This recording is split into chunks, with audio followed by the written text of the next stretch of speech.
Welcome, tennis fans, sports enthusiasts, and everyone tuning in from around the globe to what is undoubtedly one of the most thrilling and significant moments of the 2026 tennis season.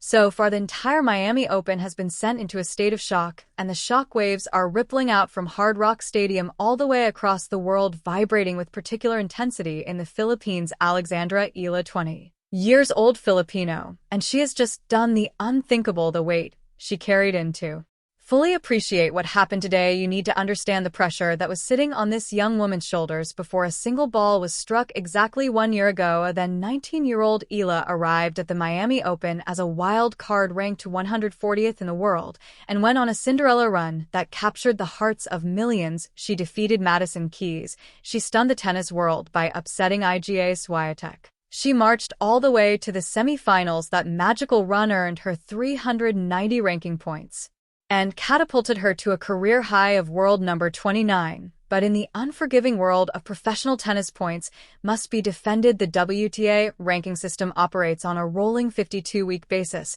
As the 2026 Miami Open began, those 390 points dropped off her record entirely. Suddenly, Eala was staring down a potentially catastrophic rankings freefall. An early exit in Florida could have sent her tumbling out of the top 50 altogether. The narrative practically wrote itself. The sophomore slump, the one tournament wonder, the prospect who couldn't sustain the moment. Commentators were whispering about it, analysts were charting the potential drop, and Eala knew exactly what was on the line. Then the draw added another layer of complexity. When the brackets were revealed, everyone circled one potential matchup: Eala versus Swiatek, a rematch of their 2025 Miami quarterfinal. The anticipation was enormous. The tennis gods had other plans. Magda Linette, 34 years old, Polish, ranked 50th in the world, walked onto the court in the second round and executed the shock of the tournament, dismantling Swiatek in 3 sets. Suddenly, the anticipated rematch was gone, replaced by something arguably more complicated. Eala now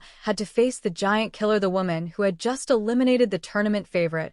But before she could even think about Linette, she had to survive her own opening ordeal, the marathon against Siegemund. Her second-round opponent was German veteran Laura Siegemund. Calling that match a grueling test would be the understatement of the tournament. For 3 hours and 20 minutes, the longest match of Eala's professional career, she battled under the punishing Florida sun. Siegemund pushed her to the absolute limit, snatching the first set in a tiebreak, but Eala clawed back. She took the second set 63, and running on adrenaline and sheer fighting spirit, closed out the third 63. She survived, and remarkably, she said afterward that despite playing for over 3 hours, she felt fresh. The reward for that physical examination was a date with the Swiatek slayer herself. The history between them: Eala and Linette know each other's games intimately. Heading into this Miami clash, they had met 3 times before on tour. Linette held the overall advantage, victories over Eala in Abu Dhabi in 2024 and Nottingham in 2025, but Eala had the most recent result, having defeated Linette just 2 months earlier in the quarterfinals of the ASB Classic in Auckland. This fourth meeting was always going to be a tactical chess match, a veteran who thrives on grinding opponents into submission against a dynamic, aggressive rising star desperate to prove she belongs among the elite, one riding the immense psychological high of eliminating the world's best player, the other carrying the weight of a nation's expectations and the fear of a ranking collapse. The tension before the first ball was palpable. The crowd at the grandstand court understood they were about to witness something meaningful. How the match unfolded from the very first point of the opening set, Eala made her intentions clear. She had no interest in being a passive participant in Linette's game plan. Linette is a fighter, a player who thrives in long rallies, baits opponents into errors, and uses relentless court coverage to frustrate aggressive hitters. She had used that exact blueprint to eliminate Swiatek, but Eala and her coaching team had clearly done their homework. Rather than being drawn into Linette's comfort zone, Eala took control immediately. She stepped inside the baseline, took the ball early, and rushed Linette's reaction time on every single exchange. The aggression was particularly striking on return of serve. Eala was not simply keeping the ball in play off Linette's second delivery. She was punishing it, stepping up and striking return winners that put the Polish veteran immediately on the defensive. The set developed into a high-quality, closely contested opening 7 games. Both players Feeling each other out, testing limits, refusing to yield, but at 43 Eala dialed up the intensity. She found the corners, exploited rare errors from Linette, and secured the crucial break of serve to move 53 ahead. Serving for the set, there was no hesitation. She closed it firmly. 63 a statement of intent. The 3-hour marathon against Siegmund had not drained her. If anything, it had sharpened her. The second set is where the true psychological battle began. Eala burst out of the gate, breaking Linette immediately in the opening game and consolidating with a dominant service hold. Suddenly, she was up 20. The finish line was visible, but Linette, a former world number 19 and Australian Open semi-finalist, is not someone who concedes. Quietly, she dug her heels and held serve to get on the board at 12 and began to make the match uncomfortable. Eala responded with something that will define her 2026 season: maturity. Rather than forcing the issue, she began mixing pace and trajectory, perfectly disguised. Drop shots dragged Linette forward and disrupted her baseline rhythm. Severe angles pulled the veteran wide, opening the court for passing shots down the line. Eala led 31, fully in control. Then the momentum shifted. Linette held for 23, then broke back to level at 33, then held again to lead 43 for the first time in the set. This was precisely the moment where the pressure of defending points, the weight of expectations, and the memory of a difficult week could have collapsed onto Eala's shoulders.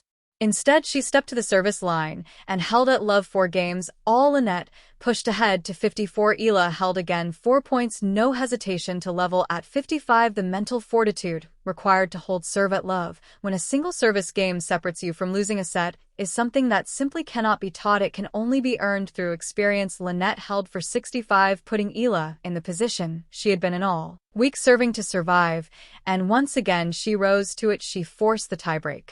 The tiebreak. This is where champions reveal themselves. Eala did not simply win the tiebreak, she dominated it. She jumped out to a stunning 61 lead, dictating every point, hitting with controlled aggression, denying Linette any foothold from which to rebuild. She closed it 72, match over in 1 hour and 48 minutes.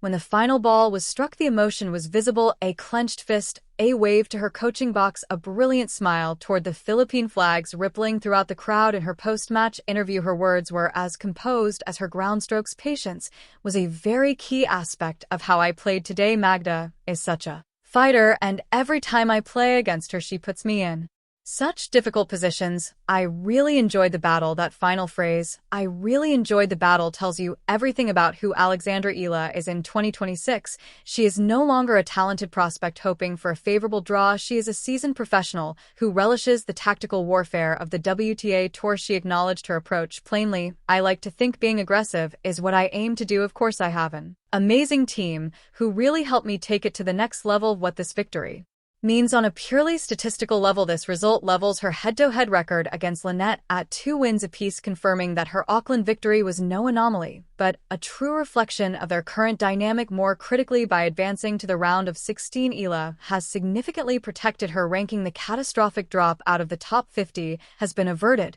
She has weathered the storm she feared most coming into this tournament, but the deeper significance of this victory goes beyond the numbers. Eala herself reflected on her rapid rise when asked about the journey from ranked 140th to entering this tournament at 29. "I think I matured a lot in the past year. I've been put in high-pressure moments, which I'm so thankful for. It's such a privilege to be back in Miami." She is reframing pressure as privilege. That is not something a young player learns overnight. That is the product of a year spent competing on the biggest stages in the sport, losing some, winning others, and emerging from every experience with a clearer understanding of who she is and what she is capable of. She also offered something refreshingly honest about her broader approach to life on tour: "At the end of the day, I have to have fun. I'm 20. I need to live my life." That balance between the intense discipline required to compete at WTA 1000 level and the fundamental need to remain grounded and joyful as a young adult is precisely why she is succeeding. She is not burning out. She is finding an equilibrium that allows her to walk onto a court against a battle-hardened veteran and play with freedom, aggression, and genuine delight. What comes next? The road at the Miami Open only gets steeper from here. In the round of 16, Eala faces the tournament's 13th seed, world number 14, Karolina Muchova of the Czech Republic, a player who recently captured the WTA 1000 title in Doha, defeating rising Canadian star Victoria Mboko in the final, a player who arrived in Miami in sharp form, defeating British number 1 Katie Bolter in straight sets to reach the fourth round. Stylistically, it is a tennis purist's dream. The two have never met on tour, making this a completely fresh tactical puzzle for both camps to solve. Machova is renowned for her extraordinary variety, her all-court game, and her willingness to move forward and finish points at the net. She disrupts rhythm just as effectively as Linette, but with significantly greater offensive firepower. She is a far more complex problem. Eala will need to maintain the aggressive baseline striking that served her so brilliantly today. She will need a high first serve percentage. She will need the patience she showed in those critical second set moments against Linette, and she will need to solve a stylistic puzzle that, based on her 0-11 record against Czech players to date, has consistently been the most difficult challenge her game faces. But consider what she has already done this week alone. She survived a 320-minute physical war. She defeated the player who eliminated the world's best. She held serve at love when everything was on the line. She dominated a tiebreak 72 when the pressure was at its absolute highest. Reaching the round of 16 is already a victory for her 2026 campaign. It protects her ranking. It confirms she is not a one-season story. It proves that the fighting spirit she promised to bring to Miami, to her fans, to her country, to herself, is burning brighter than ever. She faced the fear of falling. She stared down the veteran who had just eliminated the world's best player, and she hit her target with unwavering precision. To every fan who set an alarm at 3 a.m. in the Philippines to watch her play, this moment is for you. You are watching the real-time evolution of a world-class athlete. Alexandra Eala has arrived, and the rest of the tennis world would do well to take careful note.